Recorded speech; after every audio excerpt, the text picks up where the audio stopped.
안녕하십니까. 안성현의 배우 박인종 회사입니다. 오늘 이제 603강은요, 각종 회사가 회사의 특성별로 어떻게 외부감사인을 선정하는 것인가 해서 감사위원회가 있는 경우, 아닌 경우는 내부감사하고, 그 다음 회사가, 작은 회사는 회사가 한다, 이런 얘기죠. 자, 이거는 요새 우리나라의 그 회의감사인 선임 절차가 매년 결산이 끝난 날로부터 45일 내, 즉 1월에 30일까지 플러스 2월 14일까지 해서 2월 14일까지 감사 계약서에 그 서명 날인이 되어 있어야 되는 것이죠. 그래서 이제 그 다음부터 2주일 내인 2월 28일까지 금감동원 전자결제 시스템에서 거기다 이제 감사 계약서를 이제 체결 사실 보고해야 되는 거예요. 그래서 이제 지금 바로 2월 초니까 감사인 선임해야 되는 모든 회사들의 당면 과제가 있습니다. 이거에 대해서 한번 간단하게 이야기를 해봤어요. 사람들이 궁금해하는 것 같아서.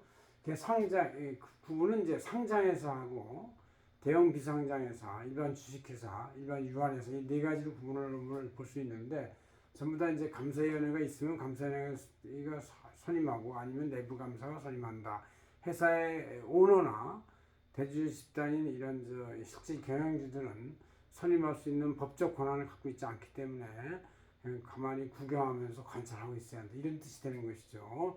그냥 보시면 상장회사는 이제 감사위원회가 설치가 의무가 돼 있어요. 그래서 감사위원회 선임하면 되고 아니면 이제 작은 회사들은 내부 감사하고 선임할 수 있는데 이제 이럴 때 이제 감사위원회 선임위원회 승인이 꼭 필수적으로 해야 한다 이렇게 돼 있죠. 그다음 상장회사 말고 비상장회사 중에서도 대형 비상장회사 뭐 이런 비금융회사 대형 비상장회사는 어떤 회사냐면 전년도에 총 자산의 총액이 500억 원 이상이거나 아니 매출액 500억 원 이상인 회사들이에요. 이런 회사들은 역시 감사위원회가 의무 설치되어 있는 경우가 있고 자율도 있지만 의무가 있으면 감사위원회에서 선임한다. 그렇지 않으면 내부 감사를 하되 감사 선임위원회 승인을 요구한다. 이런 얘기죠. 그럼 이제 일반 주식회사의 경우가 있는데 대형 비상장이 아니고 일반 주식회사는 자산 120억 이상이나 부채 70억 이상 또 매출액 100억 원 이상 종업원수 100명 이상 이 네 가지 중에서 두 가지 요건을 충족하면 이제 감사를 받게 되는데 보통은 자산하고 부채가 120억, 70억 이상이 되기 때문에 회사 이익이 충실하지 않은 경우는 다행히 됩니다.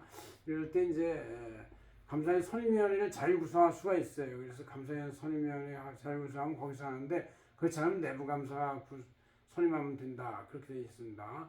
그 다음에 이제 아예 불입자본금이 10억 미만인 작은 회사들은 내부 감사가 없기 때문에 아예 회사가 선임하면 된다. 그렇게 돼 있고 유한회사의 경우는 유한회사는 아까 일반의 주식회사인 자산 120억 이상, 부채 70억 이상, 매출액 100억 이상, 종업원수 100억 이상 플러스 여기다가 사원수 그러니까 출자자의 사원수 50억 이상 이렇게 중에서 세 가지 요건이니까 이 해당이 잘 안 되는 경우가 되게 많습니다.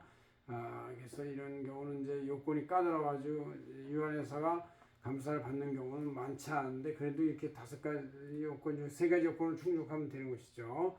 그다음 이제 이 숫자 자본금이 10억 이내의 유한회사의 경우 내부 감사도 없기 때문에 회사인 대표가 선임할 수는 있다 이렇게 볼 수 있습니다. 그래서 우리가 회사의 4가지 유형에 따라서 어떻게 감사위원회가 하고 내부 감사가 서로 이렇게 이제 있거나 없을 때 선임하는 것을 요건 한번 살펴봤습니다. 고맙습니다. 안세계문의 대표 박인종이었습니다.